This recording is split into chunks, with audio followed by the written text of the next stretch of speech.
In December 2019, the Chinese authorities notified the world that a virus was spreading through their communities. In the following months, it spread to other countries, with cases doubling within days.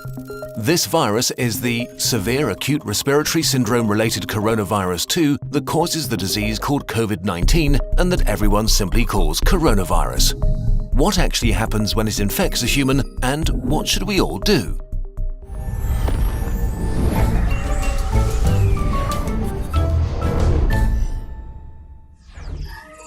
A virus is really just a hull around genetic material and a few proteins, arguably not even a living thing. It can only make more of itself by entering a living cell. Corona may spread via surfaces, but it's still uncertain how long it can survive on them. Its main way of spreading seems to be droplet infection, when people cough or if you touch someone who's ill and then your face, say rubbing your eyes or nose.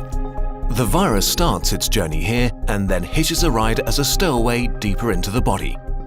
Its destinations are the intestines, the spleen or the lungs, where it can have the most dramatic effect.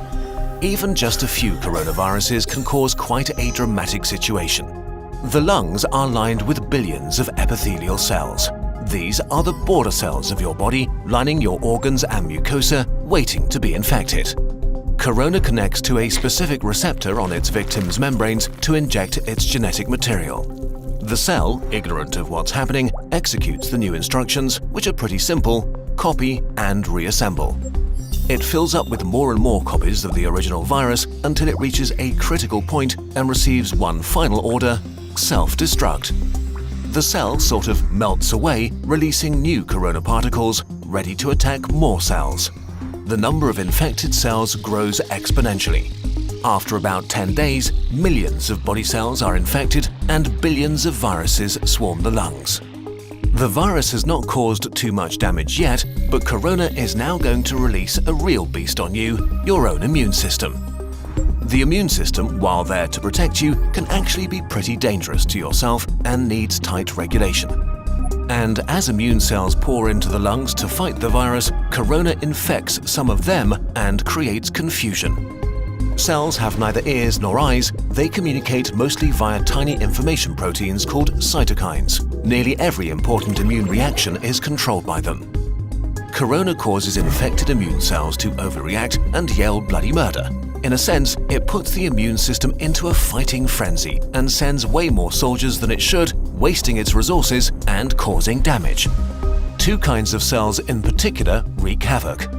First, neutrophils, which are great at killing stuff, including ourselves.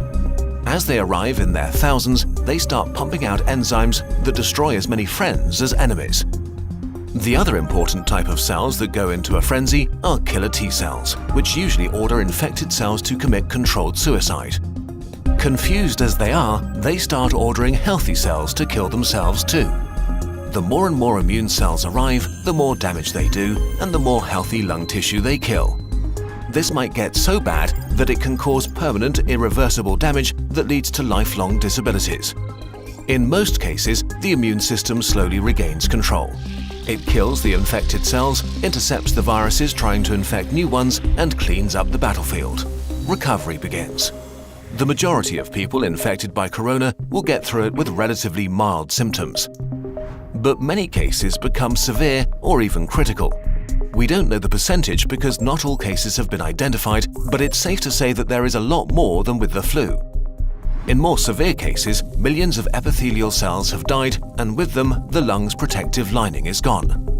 That means that the alveoli, tiny air sacs via which breathing occurs, can be infected by bacteria that aren't usually a big problem. Patients get pneumonia, respiration becomes hard or even fails, and patients need ventilators to survive. The immune system has fought at full capacity for weeks and made millions of antiviral weapons. And as thousands of bacteria rapidly multiply, it is overwhelmed. They enter the blood and overrun the body. If this happens, death is very likely. The coronavirus is often compared to the flu, but actually, it's much more dangerous. While the exact death rate is hard to pin down during an ongoing pandemic, we know for sure that it's much more contagious and spreads faster than the flu.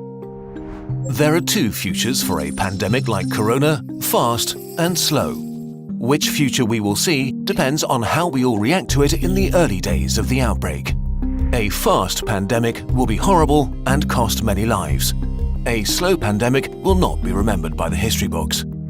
The worst-case scenario for a fast pandemic begins with a very rapid rate of infection because there are no countermeasures in place to slow it down. Why is this so bad? In a fast pandemic, many people get sick at the same time. If the numbers get too large, healthcare systems become unable to handle it. There aren't enough resources like medical staff or equipment like ventilators left to help everybody. People will die untreated. And as more healthcare workers get sick themselves, the capacity of healthcare systems falls even further.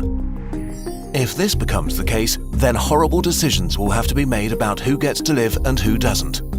The number of deaths rises significantly in such a scenario.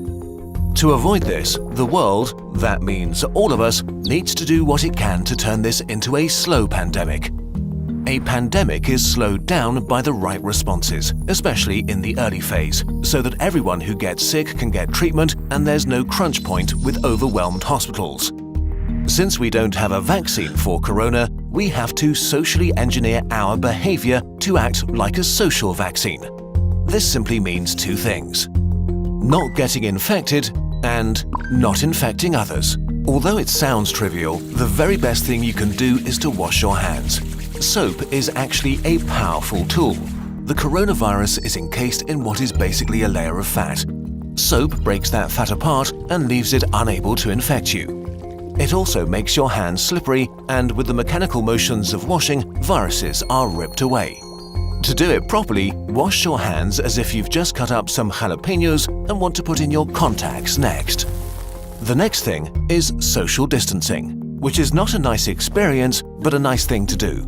This means no hugging, no handshakes. If you can stay at home to protect those who need to be out for society to function, from doctors to cashiers or police officers. You depend on all of them. They all depend on you to not get sick. On a larger level, there are quarantines, which can mean different things, from travel restrictions or actual orders to stay at home. Quarantines are not great to experience and certainly not popular, but they buy us, and especially the researchers working on medication and vaccination, crucial time. So if you are put under quarantine, you should understand why and respect it.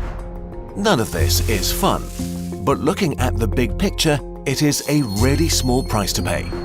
The question of how pandemics end depends on how they start. If they start fast with a steep slope, they end badly. If they start slow with a not-so-steep slope, they end okayish. And in this day and age, it really is in all of our hands, literally and figuratively.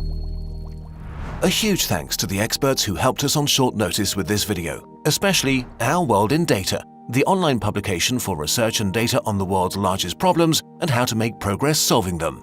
Check out their site. It also includes a constantly updated page on the corona pandemic.